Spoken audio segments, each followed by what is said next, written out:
अस्सलाम वालेकुम, नमस्कार, सत श्री अकाल एंड गुड इवनिंग। मैं हूं आरज़ू काज़मी और आप हमेशा की तरह जी हाँ मेरे यूट्यूब चैनल पर हैं और हम चलते हैं आज की न्यूज़ की तरफ।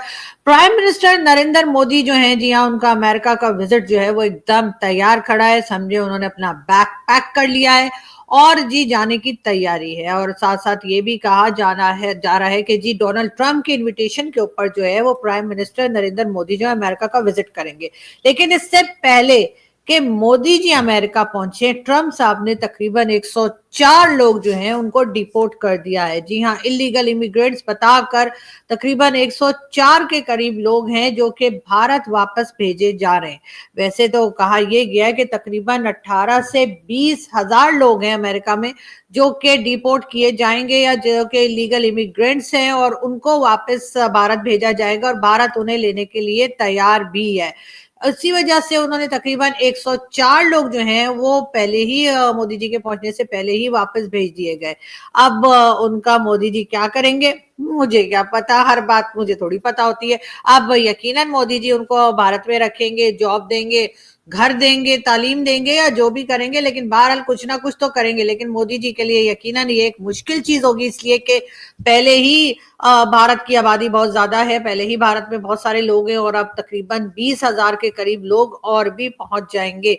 लेकिन खैर ये बात या ये डील जो है वो तो पहले ही दोनों कंट्रीज के बीच में हो चुकी है। और डोनाल्ड ट्रंप या अमेरिका के जो प्रेसिडेंट हैं इस वक्त डोनाल्ड ट्रंप, उनके और पीएम मोदी के बीच में ये बात हो चुकी है, या कह लीजिए कि हिंदुस्तान की गवर्नमेंट इस बात के लिए तैयार है कि हिंदुस्तान के तकरीबन 20,000 लोग जो कि अमेरिका में इलीगल तौर पे रह रहे हैं उनको वापस भेजा जाएगा।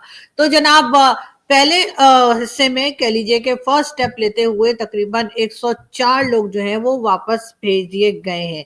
हम आगे बढ़े और हम आपको ये भी बताते चलें कि जी ब्रिक्स यानी कि जिसमें के कई कंट्रीज शामिल हैं, जिसमें भारत भी शामिल है, उसमें जी भारत और इंडोनेशिया दो कंट्रीज ने ये फैसला किया है कि वो जो भी डील करेंगे, जो भी ट्रेड करेंगे, वो अपनी लोकल करेंसी में करेंगे और डॉलर में नहीं करेंगे। वैसे तो बहुत से लोग जो हैं वो ये चाह रहे थे और अमेरिका भी यही चाहता था कि डॉलर में ही डील की जाए, मगर अब ये फैसला दो कंट्रीज ने आपस में कर लिया है, एक भारत और एक इंडोनेशिया। और उनका कहना ये है कि जो भी डील होगी वो उनकी लोकल करेंसी में ही होगी। बहरहाल हम आगे बढ़े और हम बताएं आपको आसिफ अली जरदारी साहब का, जो कि चाइना के विजिट पर हैं और चाइना के 5 दिन के विजिट पे आसिफ अली जरदारी साहब पहुंच चुके हैं और उनकी मुलाकात जो है वो शी जिनपिंग से हो गई है। जी हाँ, शी जिनपिंग, आपको पता है मुझे उनका नाम बड़ा पसंद है।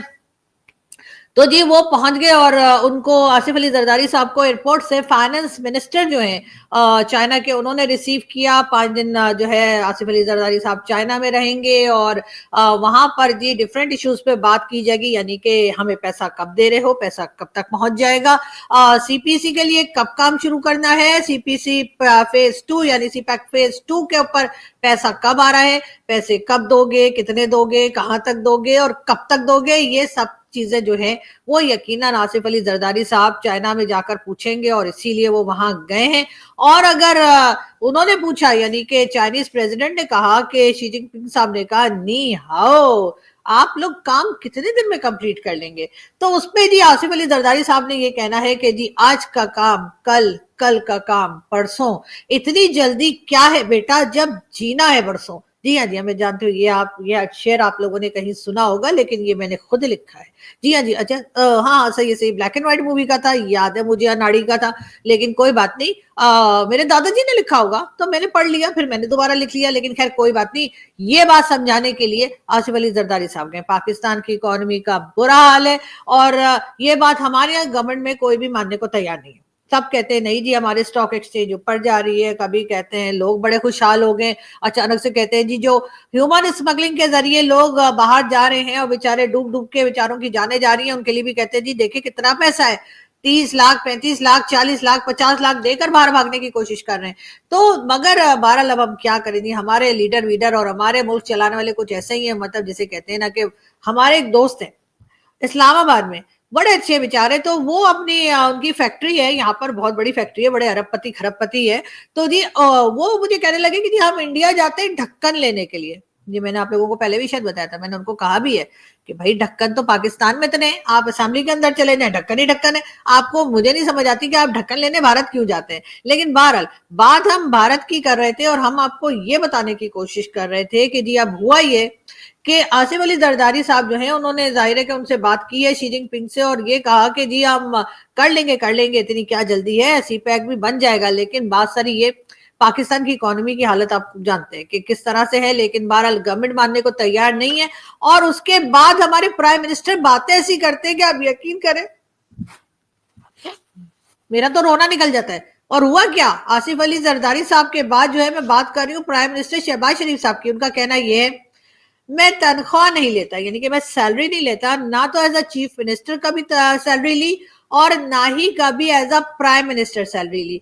तो बिल्कुल जी हाँ ये कहा है शहबाज शरीफ साहब ने कि जी ना वो कभी सैलरी लेते हैं, ना जब वो चीफ मिनिस्टर थे पंजाब के, ना कभी उन्होंने उस वक्त सैलरी ली और अब एज अ प्राइम मिनिस्टर बनने के बाद भी वो कभी सैलरी नहीं लेते। मैं एक ऑफर करना चाहती हूँ सर, मुझे प्राइम मिनिस्टर बना दीजिए, मैं भी सैलरी नहीं लूंगी, मेरा वादा है, बल्कि मैं अपनी जेब से जो प्राइम मिनिस्टर की सैलरी होती है वो मैं कौमी खजाने में जमा कराया करूंगी।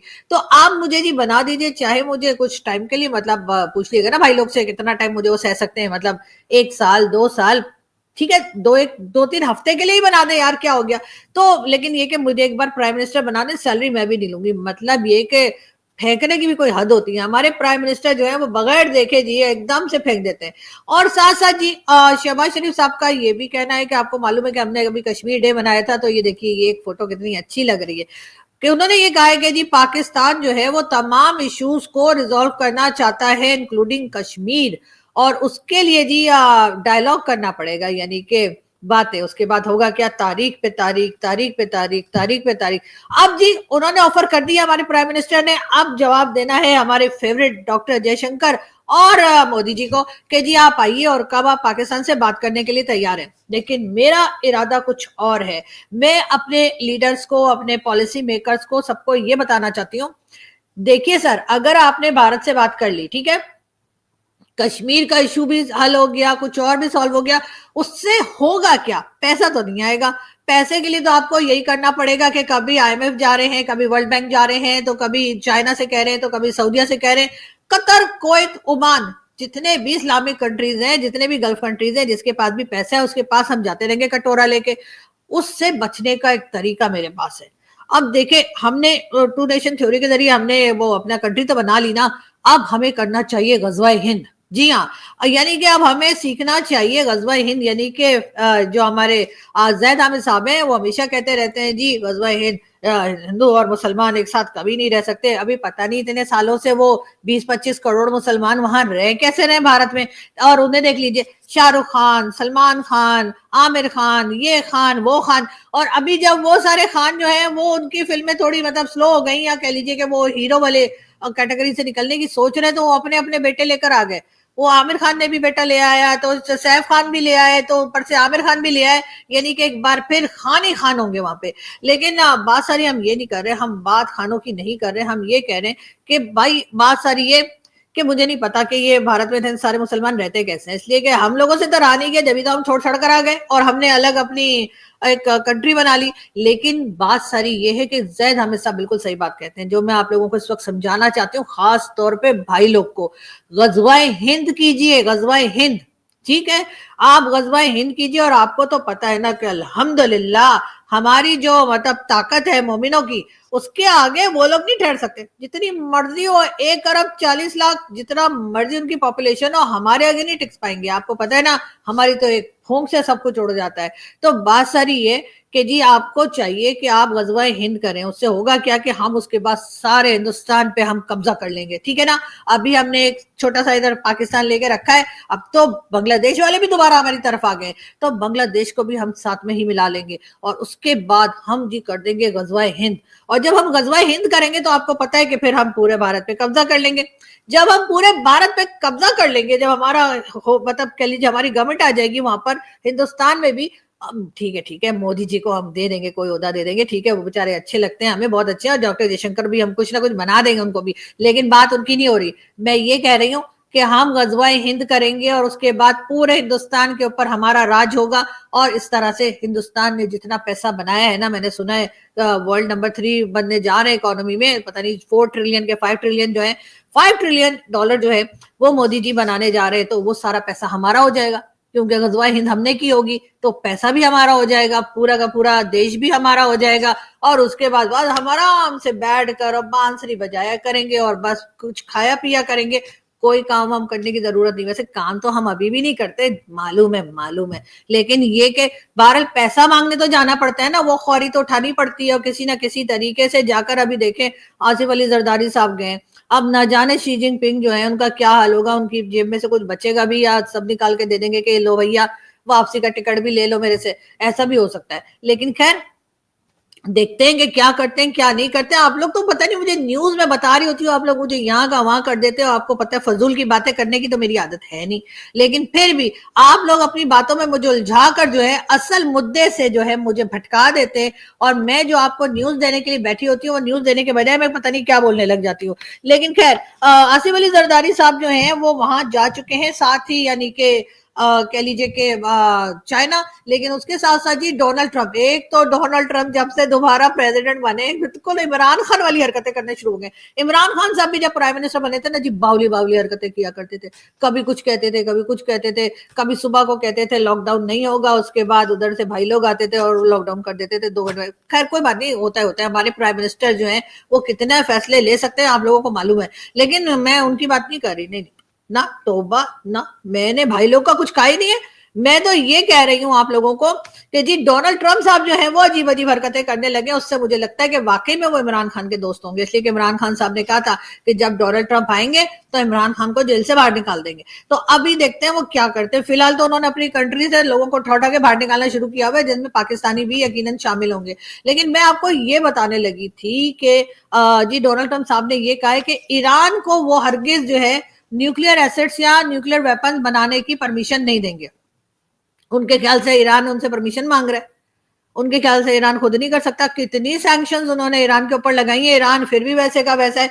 कभी वो इतने सारे 200 मिसाइल जो है वो उठा के इजराइल की तरफ फेंक देता है। अब वो कैसे बना लिया बताइए? अगर उनको परमिशन ही नहीं है मिसाइल्स बनाने की और न्यूक्लियर वेपन्स बनाने की, तो अभी जो इजराइल की तरफ उन्होंने इतने सारे मिसाइल्स चलाए थे, पता नहीं थे भी या पता। आजकल तो आर्टिफिशियल इंटेलिजेंस के जरिए आपको पता है इतना कुछ हो जाता है कि मुझे डाउट है कि वो वाकई में वो मिसाइल्स फेंके भी गए थे या नहीं गए थे। लेकिन बहरहाल जो भी हुआ था, तो ईरान के लिए जी कहा गया है डोनाल्ड ट्रंप साहब की तरफ से कि जी ईरान को हम परमिशन नहीं देंगे। ये तो वही बात हो गई ना, जैसे हम लोग कहते हैं ना, हमारे यहाँ कहा जाता है ना, जब कोई टेररिस्ट कहीं यहाँ वहां हमारे पाकिस्तान में अगर फटफुट जाता है, नहीं तो फिर कहीं और जाके कुछ कर देता है, तो हम कहते हैं हम किसी को इजाजत नहीं देंगे टेररिज्म करने की। जैसे कोई आ रहा है अपनी एप्लीकेशन लेके, सर मैं क्या एक दो लोग फाड़ दूं, तो मतलब कोई परमिशन मांग रहा है क्या? तो ईरान भी तो परमिशन नहीं मांग रहा कि उसने न्यूक्लियर वेपन्स बनाने हैं या नहीं बनाने। वो तो बस अपना जैसे कहते हैं ना फॉर्मूला ढूंढ रहा है कि कहाँ इसे मिल जाए,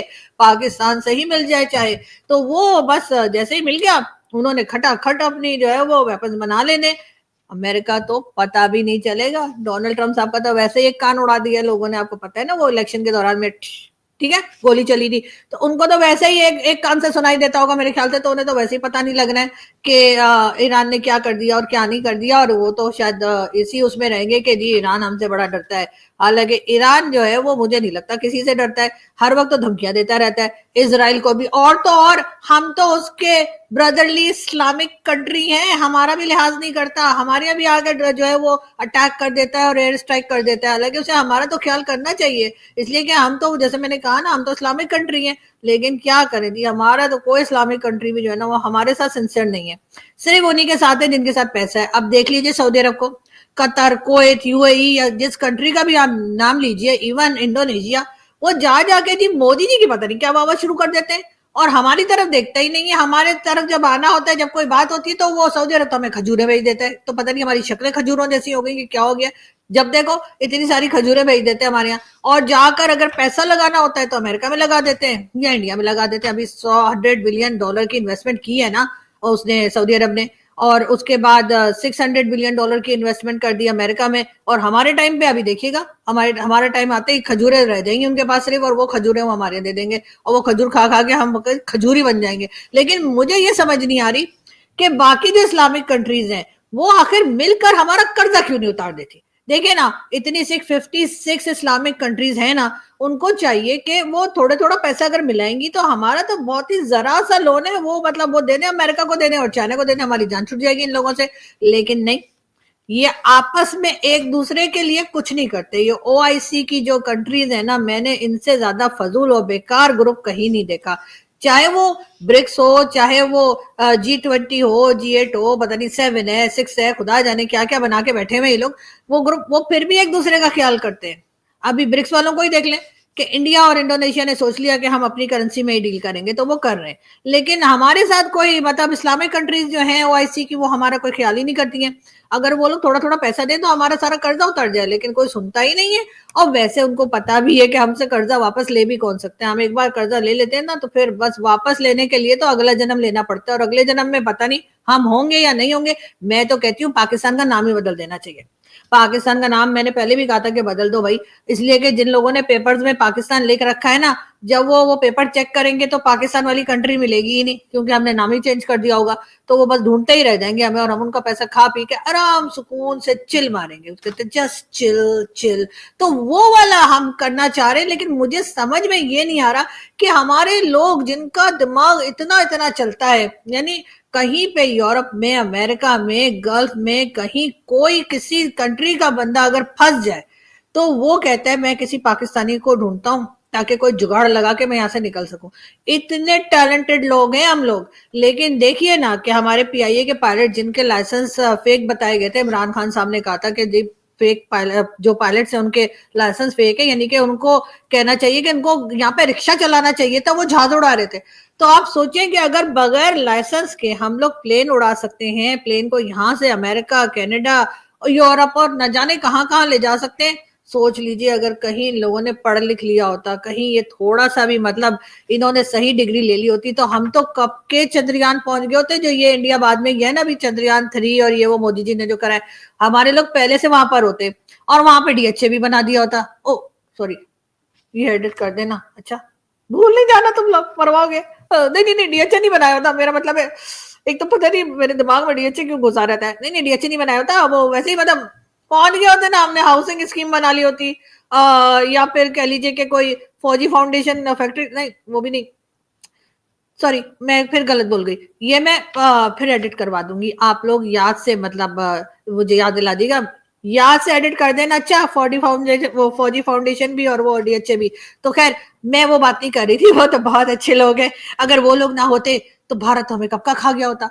ये तो मैंने बहुत बार सुना है, बचपन से सुनती आ रही हूँ कि जी अगर भाई लोग ना होते तो बस हम लोग तो फिर पता नहीं कहाँ होते। लेकिन खैर प्रयागराज की बात करते हैं जी, छोड़े इन बातों को, छोड़े कहीं और निकल जाती हूँ मैं प्रयागराज पहुंच जाती हूँ।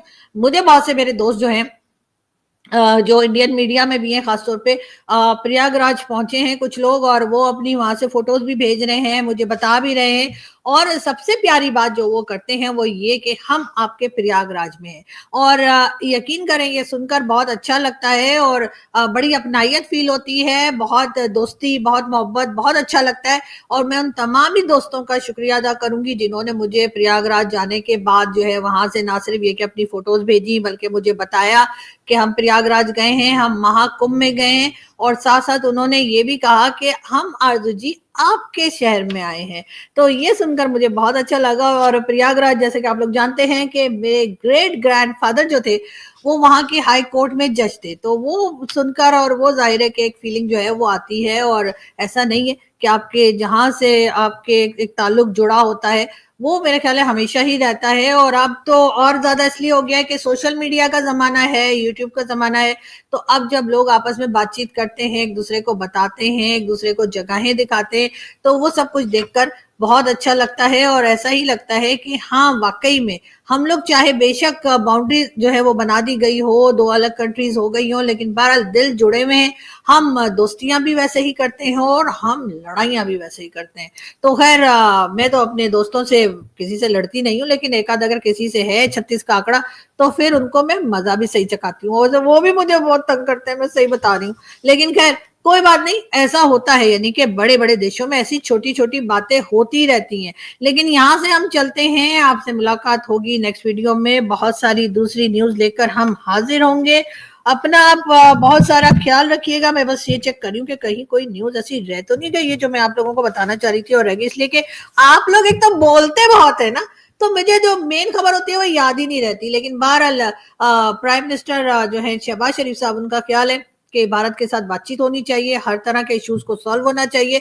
तो सर सबसे पहले तो वो हाफिज सईद और मसूद अजहर और क्या क्या जो नमूने आपने यहाँ पे अनमोल रतन रखे हुए, अगर आप उन्हें उठाकर भारत को दे दें तो वो बड़े खुश हो जाएंगे। वाघा बॉर्डर से उधर कर दें, उसके बाद मोदी जी जाने और वो लोग जाने सानू की, हमारे टर्म्स अपने आप सही हो जाएंगे, क्योंकि जाहिर है जब हम इन लोगों को उठा के उधर दे देंगे। लेकिन अगर ऐसा करने के बजाय उन्हीं की पार्टी के लोग खड़े होकर बोलेंगे कि जी 2026 तक हम कश्मीर ले लेंगे। मुझे एक बार कश्मीर के हमारे तरफ का जो कश्मीर है वहां के एक साहब मिले, मतलब साहब क्या मिले, मतलब वो कह लीजिए कि कुछ मिनिस्ट्री थी उनके पास।